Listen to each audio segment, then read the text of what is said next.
E se eu te dissesse que a Bíblia não é apenas um livro religioso, mas também um dos documentos geopolíticos, culturais e econômicos mais influentes da história humana? Porque quando a gente fala de Bíblia, quase sempre fala de fé, mas raramente fala de escala. E é justamente a escala que revela o tamanho real desse fenômeno. Vamos começar pelos números, porque eles ajudam a quebrar a primeira ilusão. Só nos Estados Unidos, 19 milhões de unidades da Bíblia foram vendidas em 2025, segundo dados da Circana Bookscan. No Reino Unido, uma pesquisa do grupo editorial cristão SPCK indica que as vendas chegaram a 6 milhões de libras no mesmo período, com um crescimento de 28% em relação a 2024. Globalmente, estimativas de mercado apontam que mais de 100 milhões de cópias físicas da Bíblia são produzidas todos os anos, movimentando cerca de 430 milhões de dólares anuais apenas em edições impressas. E esses números nem sequer incluem aplicativos, versões digitais, audiobooks, cursos, materiais derivados e produtos associados. Ou seja, estamos falando de um mercado muito maior do que normalmente se imagina. No Brasil, por exemplo,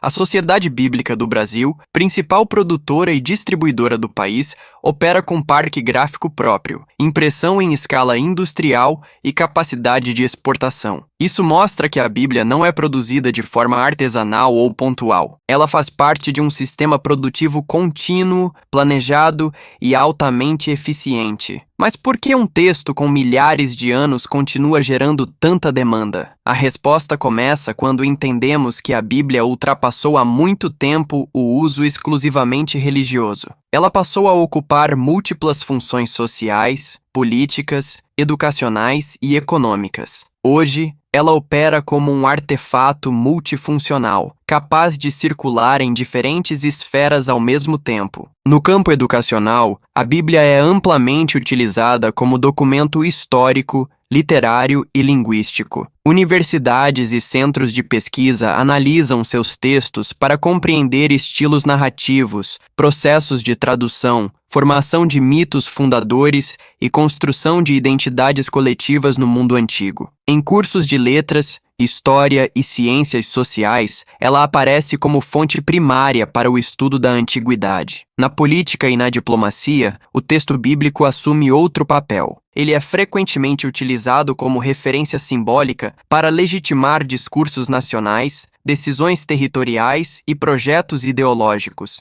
Em diferentes contextos históricos, líderes recorreram à Bíblia para reforçar a autoridade moral, justificar políticas públicas e mobilizar apoio social. Mesmo em estados oficialmente laicos, sua influência permanece presente no discurso público. No campo jurídico, essa presença continua, ainda que de forma indireta. Muitos códigos legais, juramentos oficiais e fundamentos éticos dos sistemas de justiça foram moldados sob influência da tradição bíblica. Em alguns países, essa relação é explícita. Em outros, ela aparece diluída em valores e normas que se tornaram culturalmente naturalizadas. Na economia e na gestão, a Bíblia também circula de maneira curiosa. Narrativas bíblicas são reinterpretadas como princípios de liderança, ética empresarial e tomada de decisão. Livros, cursos e treinamentos corporativos utilizam personagens e histórias bíblicas como modelos de gestão de crise, resiliência e estratégia organizacional. Tudo isso ajuda a explicar por que a Bíblia mantém relevância contínua. Do ponto de vista técnico, trata-se de um produto simbólico raro, altamente padronizado, mas ao mesmo tempo extremamente adaptável. É um texto modular, composto por múltiplos livros, versões e traduções, o que permite reprodução em larga escala, customização linguística e segmentação de público sem perda de identidade central. Essa estrutura sustenta cadeias produtivas recorrentes de tradução, edição, revisão, impressão, distribuição e mediação institucional. Poucos produtos culturais conseguem manter esse nível de eficiência por tantos séculos. O valor da Bíblia não está apenas no objeto físico, mas no capital simbólico associado, que garante consumo recorrente, alta taxa de retenção e integração com sistemas educacionais, religiosos e políticos em escala global. A digitalização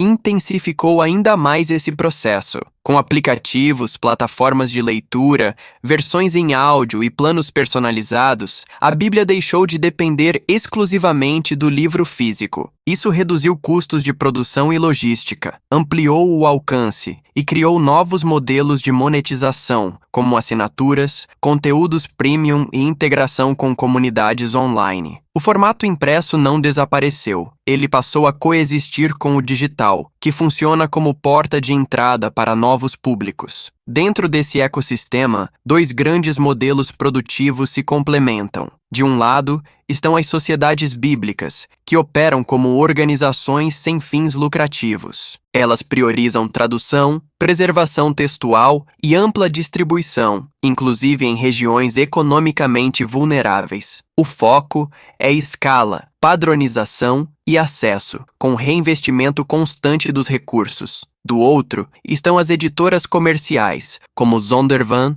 e Thomas Nelson, que tratam a Bíblia como um produto editorial segmentável. Elas investem em design, edições temáticas, linguagem contemporânea, comentários especializados e produtos derivados, buscando engajamento de mercado e rentabilidade. A tradução, nesse caso, também funciona como ativo estratégico. Esses modelos não se anulam, eles formam juntos um sistema produtivo singular, no qual um texto milenar permanece economicamente viável, culturalmente central e institucionalmente poderoso. E essa difusão acontece de forma desigual pelo mundo. Na América Latina, especialmente em países como Brasil, México e Colômbia, a distribuição cresce rapidamente, impulsionada pela expansão do protestantismo e do neopentecostalismo. Nos Estados Unidos, a Bíblia ocupa posição central na cultura, na política e no mercado editorial, sustentada por um ecossistema robusto de editoras,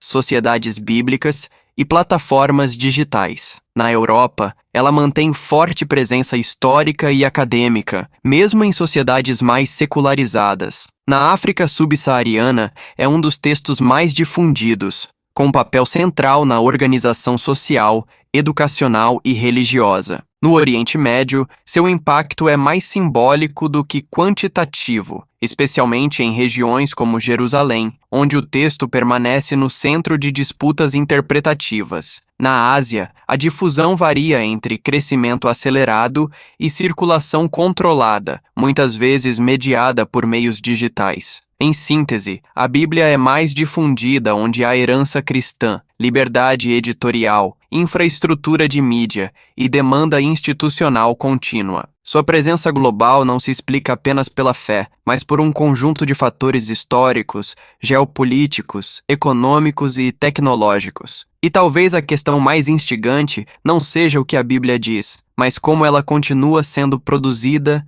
distribuída, interpretada e disputada. Entender esses bastidores ajuda a compreender não apenas a religião, mas os mecanismos de poder, identidade e mercado que continuam moldando o mundo contemporâneo. Se essa análise mudou a forma como você enxerga a Bíblia, a religião ou a própria ideia de produção cultural, acompanha o canal, porque essa viagem pela geopolítica da produção está só começando.